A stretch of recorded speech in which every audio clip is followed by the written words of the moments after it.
چٹی داڑھی والے بابے دا جنازہ کراؤنا ہے جدوں قبرستان دی رونق بن جاتا ہے پھر جا کے ٹائیاں مار کے رو رو کے کہنا ہے بابا ذرا اٹھتے صحیح نا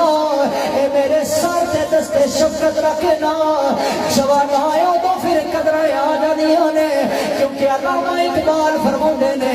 ہوتی ہے قدر نعمت بعد سوال نعمت اے بابا جدوں قبرستان ٹر جاتا ہے اے پھر جواناں نوں قدریں آندیاں نے پھر علماء کھل جا کے بیٹھے نے تے پوچھدے نے مولانا دسو تے صحیح نا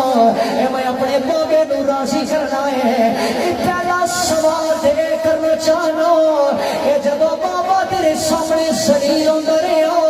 اے جدوں بابا تیرے سامنے سوال ہوندا رہیا ہے جوانا اودوں قدر کیوں نہیں آئی اے جدوں باپ نوں برادریاں دے اندر سلیل کردا رہیا ہے اے جدوں باپ نوں چار لوگ دے اندر بیٹھ کے سوال کردا رہیا ہے سجنا اودوں قدر کیوں نہیں آئی اج رو رو کے کہنا ہے اے بابے دی میت تے کھلو کے کہنا ہے بابا ذرا اکھاں کھول لو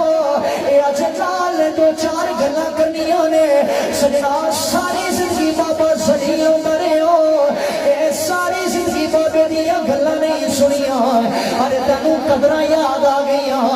آ میرے مصطفیٰ دا فرمان اپنے دل دی تختی تے لکھ لیا ہے اے میرے سرکار دی آواز آئی ہے اے بندہ نماز پڑھدا ہے میرا اللہ راضی ہو جائے بندہ روزے رکھدا ہے میرا اللہ راضی ہو جائے اے بندہ خانہ کعبہ دا چکر لاوندا ہے اے میرا رب راضی ہو جائے آؤ حویلی دائم والے ہو ایک جملہ تیرے دل تے لکھنا چاہنا سرکار فرماتے نے اے رب تاں ہی راضی ہوتا ہے جدوں رب دے حقوق بھی ادا کرے